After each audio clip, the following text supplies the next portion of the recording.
I felt like we didn't want to be a startup where we just had to raise every year. We'd rather grow sensibly. And I think that's also fits our operations model better because we're very operations heavy. We have to invest in 6 hubs. We have to invest in dishwashers, in vans. So that does not really fit the typical startup profile. So I think it was a great experience for us to do it like this.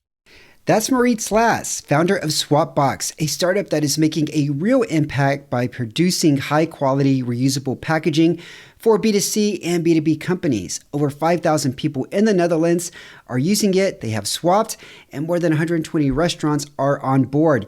In this conversation, Maurits shares the origin story of SwapBox, the hurdles he's had to overcome in growing the company, and of course, some fun stuff that not many people know about him.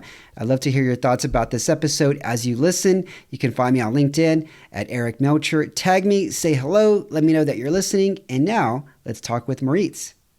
Maurits, what are 2 or 3 things that are interesting about you that many people don't know? I would say one of them is I lived in Spain for 4.5 years as a kid with my parents. So I used to speak fluent Spanish and slowly it's deteriorating a little bit, but still love to come back to Spain. Definitely a second home. Absolutely. It's so close by. I mean, what part of Spain were you guys in? We were between Valencia and Alicante, so right on the coast. So it was a very nice experience as a kid. Oh, I bet. I want to go to the Valencia area soon. Last year, my wife and I did Granada, Cordoba, Seville, and Malaga, and it was just a fascinating week in Spain. You can't go wrong with Spain. No. Right? You can't. The food, the culture, the nightlife, the siesta, you can't go wrong. No. And the climate, it's so much better than over here in the rainy Netherlands. Okay. Well, how did this shape your view of the world? Because you are Dutch, but you lived a little bit in Spain. And so growing up, did you have a different outlook just on the world because you experienced Spain for a few years? Yeah, I think moving to a new country as a kid is always a big change. I remember when my parents mentioned it to me that we were moving to Spain, I was definitely not happy with it. But once you start there, I think we went to an English speaking school. So that was already kind of made the change a little bit smaller. But I think you learn to appreciate a lot of different cultures because it was an international school. And also when now you meet people that come to Amsterdam is very international. You also understand what their situation is when they're moving to Amsterdam. So I feel like you connect very well with these people. And most of my friends are not Dutch, or I have more international friends. So I think that really shows, in my life until today. Yeah, no, completely agree with you. Having moved from the States to Eastern Europe, it has broadened my outlook on how to deal with people, how to treat people, because we come with these perceived, traditions and way of doing things. And I found that ever since I started interviewing startups from the Netherlands, that you guys are a little bit more direct than other Europeans. Yes, we are. And that's something that you have to take into account sometimes. I still have to get, as we're also talking more internationally with other companies, you learn that you have to sometimes be a little bit less direct and adapt. It's such a contrast between the Spanish and their way of doing business and relationships versus the Dutch, I would imagine. I know a few people from Spain and, their outlook on life, it's more conversational, it's more relationship. So they're less direct, especially when it comes to business. What is your take on that, Maurits? Yeah, I fully agree. I do think it depends a little bit per sector. I mean, we've been in contact with a lot of Spanish startups as well. And there you do see that they have the startup mentality and they really get stuff done well. But other parts, the siesta is a big part of it, of course. And the manana is very popular there. So I do think that the interactions are very different in Spain compared to the Netherlands. Hey, Maurits, you just reminded me, in Cordoba, my wife and I took a bike tour and our guide was Dutch. He was half Dutch, half Spanish. His dad was from the Netherlands and his mom was from Spain. And there was nobody else riding bicycles in the city. We were the only people on bicycles. And he told us that the Spanish, they don't really like to ride bicycles. They ride scooters, most of them. So we were rolling around in the city and we were like the only people on bicycles. And it was fitting because he was part Dutch. Yeah, that's interesting. I do think that it depends on where you are, but the mountains, of course, do make it a bit more challenging to cycle around. But Valencia, if you visit, you will see that the city is really transforming to a bike city. You can bike through the entire city. There's a dried up riverbed, and you can cycle through the whole city. So if you go, I really recommend doing some cycling there. Absolutely. All right. Can you tell us the origin story of SwapBox? Yeah, so the origin story is it started during a university project of mine. I studied at the Hotel School The Hague, and we had to come up for a class called Business Model Innovation. We had to come up with an innovative, sustainable business model focused on the hospitality sector. At the time, I was guilty of ordering a lot of food as a student. And then you really realize how fast your trash can fills up and how fast you accumulate trash. So then you start thinking how you can solve that. So you look at recycling, compostable packaging, and then you find out that that's just not the solution. And then the concept of reusable packaging started for us. We came up with a system for restaurants on how it works, which is vastly different than what we do today. And then after the project, we decided that we could move the company along and really take it past the project stage. And then I think the first year as a student entrepreneur, like now looking back, we weren't really doing much, but it was really just talking to restaurant owners, talking to the different people in the industry, trying to find out what the needs were. And then, yeah, we kind of just moved along until we launched it in December 2020. Okay. Well, tell us how it works, because when I visited the SwapBox website, my head immediately went to what I think a lot of people think is, oh, wow, I can receive different meals that are in sustainable packaging better for the environment. Is that the case still, or you're mostly focused on B2B, just working with restaurants and providing them packaging? Can you just tell us more about it? Yeah, so I think that's definitely an interesting change that we had in the company. I think around May, June last year, we decided to really pivot and move away from what we call retail, so more like cafes and restaurants that operate independently. We found it hard to get the traction there, and I think the quality of the organization was not focused on doing marketing and user acquisition, but more on providing services such as the logistics service and the washing service that we offer. Okay. So we do move more to B2B, to doing canteens, offices, campuses. But we are going to make a slight comeback in that environment with some new innovation that we are working on. But that's really more where we're going. We want to be more the backbone of the transition to reusable packaging than just being in every restaurant. Because I think there's also some great companies out there already doing a good job at that. But the return logistics and the washing is still something that's a big challenge. And I think it's the most exciting challenge for us to tackle as a company. Okay. So this is not any sort of like plastic that these companies are getting from you guys. You just mentioned, the washing and I again, I still don't know. Pretend that I've never even heard of you guys, never even been to your website, just from a very high level. Like, how does it work for customers that are customers of SwapBox? Yeah. So we split up the company in 3 different business units. So we have the packaging rental, then we have the logistics and the washing, and then we have technology. For technology, you can think about a tracking technology to a deposit system or depositless system to track the packaging individually. And what we do is when clients come to us, say that they want to switch their office, or it's a supplier that has multiple catering locations where they operate, they can choose what they need to adapt to that different situation. Because what you see with reusable packaging is that there's a lot of different situations in which you operate. You have closed environments such as a small office, where they also need to transition, where it's very easy to switch to porcelain or do just a free-for-all system where there's no registration needed because everyone returns the cups and you don't need cleaning. But there's also like a campus where everyone is coming in and out the whole time. So you kind of need to know who takes the packaging and then track whether they return it or not. So there we just try to find what works for each location. Okay. And what's been working for you guys in terms of getting traction and getting clients?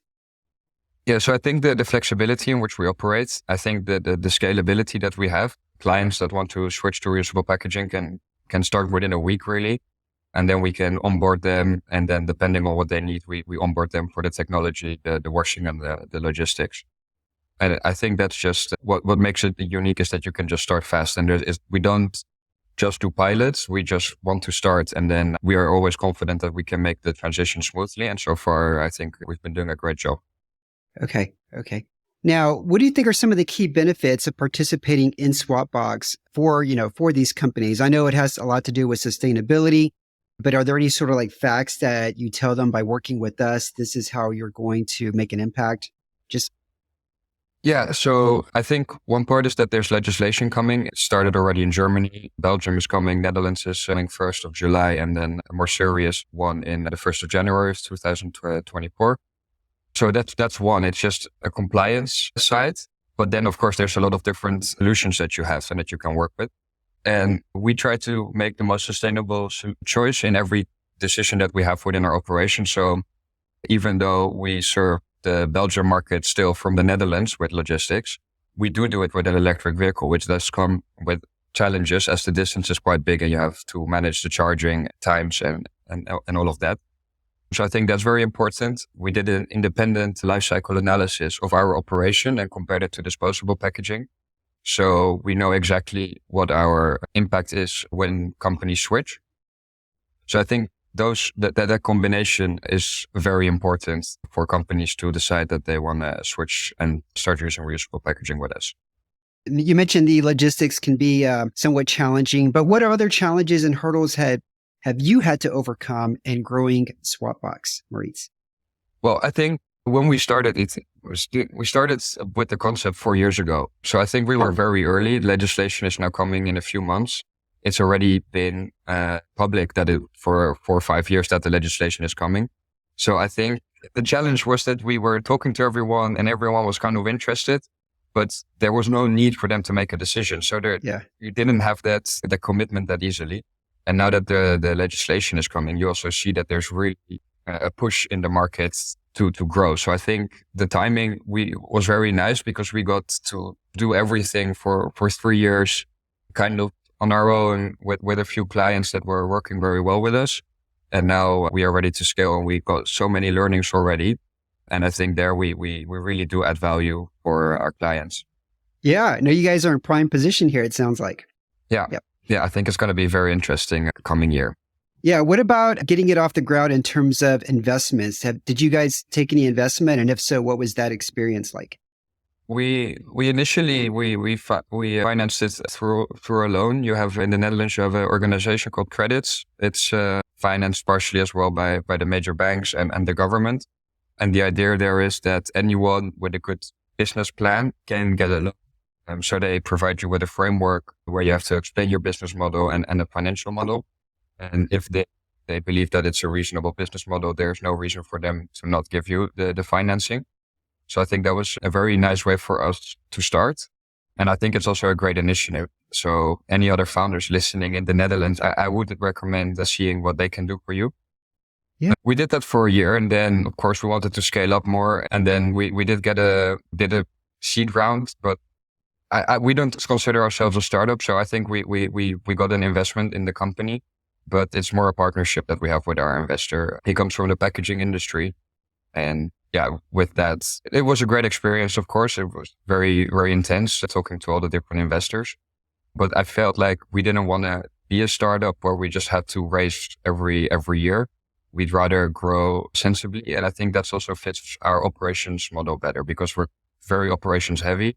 We have to invest in a logistics hub. We have to invest in dishwashers, in vans. So that does not really fit the typical startup profile. So I think it was a great experience for us to do it like this.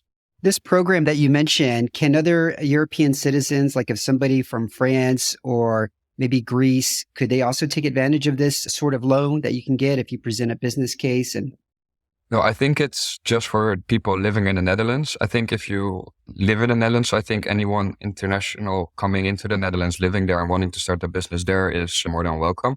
Okay. Not sure about citizens living outside of the Netherlands. I don't think so. Yeah, absolutely. I meant anybody moving there from outside. Okay, yeah. Fantastic. So now let's talk a little bit about customer engagement. Are you doing anything to ensure that your clients and your customers feel like they're valued and engaged with SwapBox as the brand?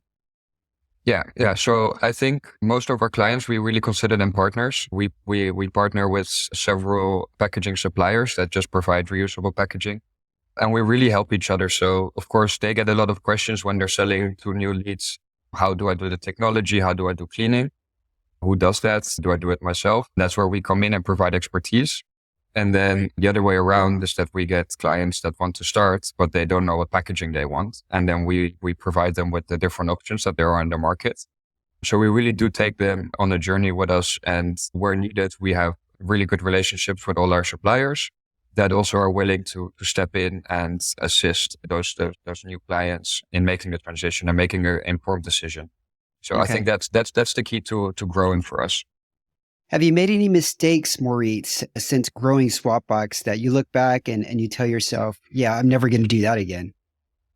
I would say that I knew already longer than I'd like to admit that we should have stopped with the restaurant market. I think still we kind of had like this 5-month period where I was convinced that we should move away from the restaurants, but not yet willing to admit that it's maybe, you're still spending time on it, and it's what you've been working on for 3 years at that point. So it was hard to say goodbye to that strategy, but I think once we made that pivot, the progress we've made in the last few months shows that it was the right decision for us. All right. What are you excited about in the next 12 months for SwapBox? Well, I think the legislation is coming, so I think it's going to put the entire industry upside down. I think there are some disposable packaging suppliers that are really still trying to fight it, but I think everyone is slowly getting there, that we were moved to a reuse model. And we are releasing some new innovative hardware solutions that will facilitate the entire transition for reusable packaging. And we're already talking to some great companies to see how we can implement that. So I think that's going to be key in the next 12 months. Okay, great. Do you have any other ideas for other businesses that if you had the time, you would launch as well? I definitely have a lot of different business ideas. I mean, I think especially now as well with the different solutions as ChatGPT and everything coming out, there is just so many ideas that come up. But I just need to focus on one idea. Yeah. But perhaps in the very distant future that we can pick up some other ones. Can you give us an example of one of those ideas? Well, for example, now what's a big frustration of mine is that you're starting to use tags to open doors, which I think is great. But I have like 5 different tags on my keychain. I think it would be great. It's very hard technically, and it's probably very hard to convince all the different partners, but it would be great if you can just combine all the tags into one, so that your car key can also open the door of your house, and it opens the door of the office, instead of having 5 different ones and then having to move them apart because they're reading the different ones. So there's 100 of these small ideas that I have in my head. I never write them down because then I would think I will work on them too much. So I just keep them in my head for now. Yeah. Well, I look forward to this tag technology coming to Romania because we're renting this apartment and the key looks like something from the 18th century. It's like this big and it's like an old school looking key. I've never seen anything like it. And I put it in my pocket. It's all bulky and everything. I would rather have a tag. Yeah. Well, my apartment in Amsterdam, it still has a normal key, but now when I often arrive and then I put one of the tags to open the door, but then I realized that I still have an old school key for my apartment door. Yeah.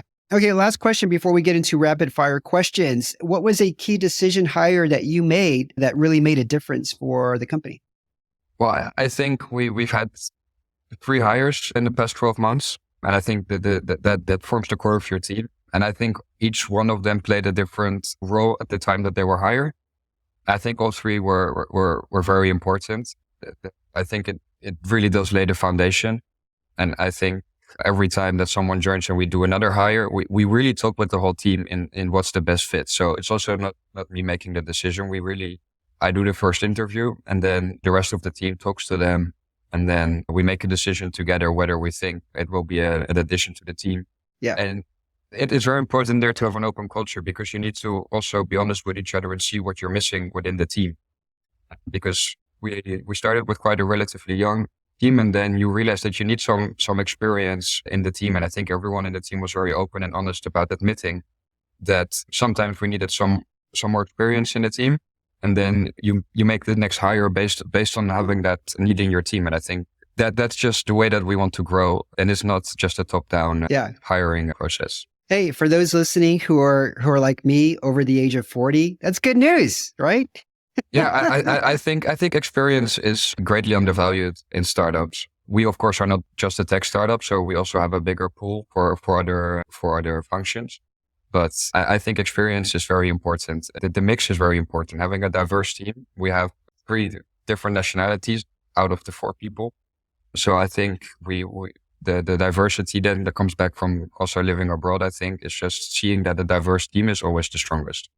Yeah, no, absolutely. Having come from big Fortune 500 companies where there's hundreds of employees to transitioning to what I would refer to as a startup now, less than 50 employees, I do see where some of the skills that maybe the younger employees don't have, in my opinion, this is just my opinion, are mostly around, and I'm in marketing, Maurits, are mostly around the relationship building aspect, like the partnerships. And that's somebody who has a lot of experience can really thrive in, which is sort of the role that I do right now. Again, this is just my opinion, but I've learned much more from the younger generation. So I continue to learn every day. I think I've learned more in the past couple of years than I learned the previous 10 years. And it's just at the pace of technology that continues to happen, and all these other people who are really great at what they do in various aspects. Maybe it comes to social media, maybe it comes to content writing, whatever. I've learned a great deal from working at startups. All right, let's get into the rapid fire questions. First question for you, Maurits, $25,000 cash or dinner with Bill Gates? Which do you prefer? Is it cash for personal use or for the business? Either or. Then I would use the money to invest in more research and development. Okay. What is your number one strategy to prioritize your time? I think the team, we have a Trello system that works very well, where we have to do, bottleneck, and urgent, and we just move the cards into each other's lane. And then I think that's just the best way to prioritize with everything going on. Yeah, no, I love that system. I used to do it with a whiteboard, not digital, just with the whiteboard with my team back in the day. What is a favorite TV show that you can watch again and again, Maurits? Many, but I would have to say probably Suits. Hey, I love that show. It's a great show. It's a great show. Yeah, a fantastic show. I love that show. My wife and I used to watch that when it was on. It's just, I love the music. I love the style and the fashion. It was just a good show to watch. I can't believe she left that show to go marry that prince. That, to me, I don't know why she did that. Yeah, well, I don't follow the public news that much, so I don't know exactly. What's the most interesting thing you did in the last 26 days, Maurits? I would say going to the Euro Shop in Düsseldorf. It's a big conference in Germany, and the biggest retail conference in the world. I think it's every 3 years only.